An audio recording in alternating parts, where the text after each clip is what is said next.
I've been reliant in my own ideology more and more on the idea that you can only have, that universalism essentially doesn't apply, that particularism is the way to go. What I mean by this... By levels of government. Yes, exactly. That you can do a lot of things at the local level in terms of government, in terms of community building.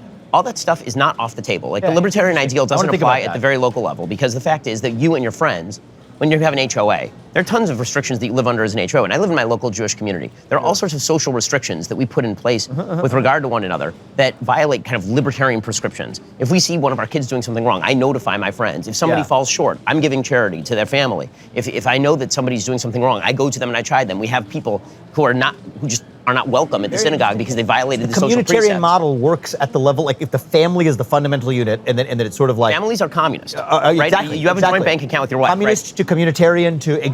That's an interesting... And then as you abstract up, then on a practical level, because there is no brotherhood of man, because Americans hold less in common than Floridians, and Floridians hold less in common than people who live in my area, that as you abstract up the chain, if you wish to live together in a common polity, you're going to have fewer rules. You can't have as many rules because there's just less for us to agree on. And ironically, what's happened is that we've actually reversed it. So what's happened is that we've gotten very libertarian about sort of our local communities and very nationalistic about the top level of government. It's like, okay, well, our local community, we got to defund the police. On our local community, I don't want anybody telling me what I can do in the privacy of my own home. But on the federal level, man, I want the federal government subsidizing every single thing I do, regulating every single thing that I do in my house. Well, that's the area where we disagree on everything. So why are we granting extraordinary powers to a government that's distant from us and governs 330 million people? So here's what I love about that. So I want to, this is a new idea. It's also a bit of a different take on liberty. It's an affirmative vision, though, and I love it. So is that the one I'm like 100% behind? I don't know. I need to process that. There's a lot there. I mean, I think that what that comes down to also is a fundamental difference in how conservatives think about liberty. So conservatives tend to think of liberty as, you can think of it as either inherent or instrumental in terms of its value. Either liberty is good for its own sake, of course, or it's good in order to achieve something, right? And so I think that for too long, a lot of conservatives have fallen into the classical liberal argument that liberty in and of itself is an ideal. And the reality is that conservatism doesn't argue that. It argues that liberty within certain boundaries, right, ordered liberty, is a good thing. So how do you order that liberty? You order it more on the local level. As you abstract up, you're going to have to allow for the possibility of more liberty because people in San Francisco don't live like people living in Alabama. But the very core idea of how conservatives argue has been predicated on the wrong thing. They've been arguing, instead of balancing liberty within particular roles and communities, instead they've been arguing liberty is its own inherent good. And so what the left has done is they've taken that and they've turned it in on itself. Right? Liberty we were discussing in other contexts. So everything I have said so far, I am high conviction in. I'm now going to say some things that I'm going to tell you. My level of conviction in the things I'm about to say goes down, but I think it's a conversation we need to be having to move the ball forward in the movement. Okay, so my concern, so what I love about that is actually a coherent affirmative vision. It also, another thing I love about it, actually, before I get to my concern about it, another thing I love about it is, another reason I don't call myself a libertarian anymore, which is a totally different reason than the failures of the individual standard bearers of the movement, which is what I discussed before, is that libertarianism has nothing to say about what it is we do in that world that's unshackled from government restraint. Great, let's say we snap our fingers and we got there. Right. Okay, what do we do as human beings now? Right. That's right. Maybe the Torah has something to say about that. Maybe the Bhagavad Gita has something to say about that. Okay, maybe the Bible has something to say about that. But libertarianism has nothing to say about that. That's right. And as a human being, as a citizen, as an agent in the world, as a thinking person, as a person who aspires to be a moral person, I care about the answers to those questions in a way that a libertarian is not necessarily saying the wrong answer or the right answer. There's just silence on that question. And so the idea of what you might call virtue, okay? Right. That becomes pretty important for the full scope of the way a human being is to live his life. But it's even more important even in the capitalist worldview and extracting the virtue of capitalism itself, where one of the things that I've frequently argued to sort of, I would say, confused conservative responses, and confused for good reasons, is that virtue is not a product of capitalism. So there are the true pro-capitalists who make the argument that is the virtue, right? Right. And it's a powerful case, and there are aspects of it that I'm deeply sympathetic to, but I'm not there. I believe that virtue is a precondition for capitalism Adam to Smith said maximally so. Adam Smith absolutely said so. And people forget that about Adam Yeah, Smith. theory of moral sentiments comes before Wealth of Came Nations. before Wealth of Nations. Yeah. And not just in temporal sequence, but in principles, primary thought. Yeah, primary that's right. thought. And so the question for me is, actually, even if you think about the modern, it's interesting about that point. I mean, modern social media, I think, calls that bluff. What modern social media, the algorithmized version of it, manages to do is to take those human insecurities and to pick at them so repetitively and so artfully with algorithmic force behind it, that it is able to take advantage of psychic insecurities that exist in the real world but are able to be amplified in the digital world, that give us a window into your soul to know more about you than you know about yourself, as a vehicle to sell you lots of stuff. And we have multi-trillion-dollar industries built on the back of that principle.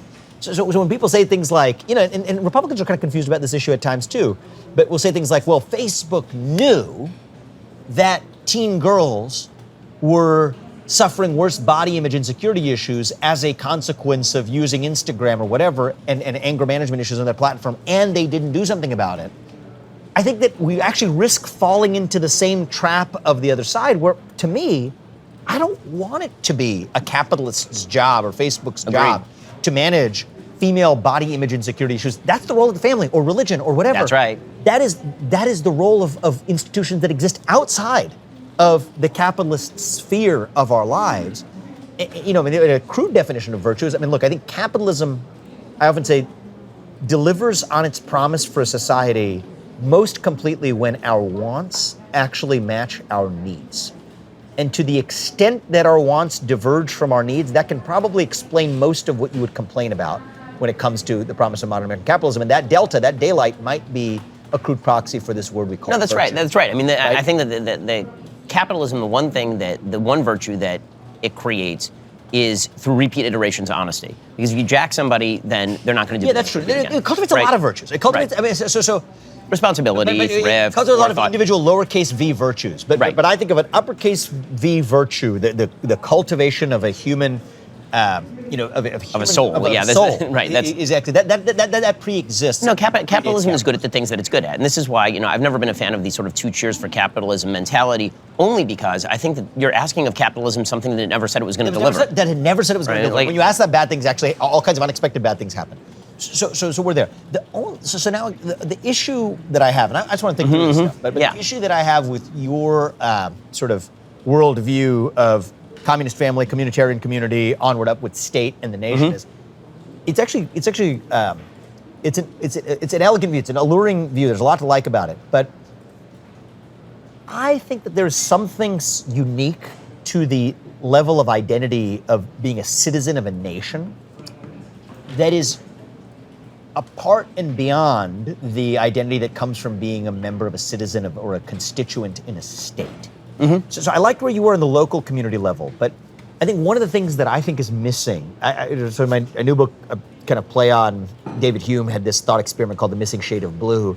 I call this the missing shade of red for our conservative movement, is the revival of civic duty. for sure. As a means, but a civic duty that I think has to apply at its most powerful level at the level of the nation, not just at the level of the community, but the level of the nation. I think this is one of the questions about kind of where we're going as a country. Meaning, I think it was easier to make the case at the level of the nation when you didn't have 330 million people with a wide variety of perspectives on what the nation actually constituted. When there was an actual creed, for example. That's right. Then, but isn't that a case? Is that not a case for reviving that creed? No, for sure. But I think that the question is going to be, if we can't, right? If this goes back to what time it is, if there's half the nation that fundamentally believes that creed is mistaken, which I think is probably the case, right? I mean, if you believe 30%, right? If you believe the Christopher Caldwell argument that basically the second Constitution is at war with the first Constitution, and many Americans believe in the second Constitution and actually don't like the first Constitution, then you have to start looking at the United States more in terms of, is it like the EU? Are we really actually a bunch of separate nations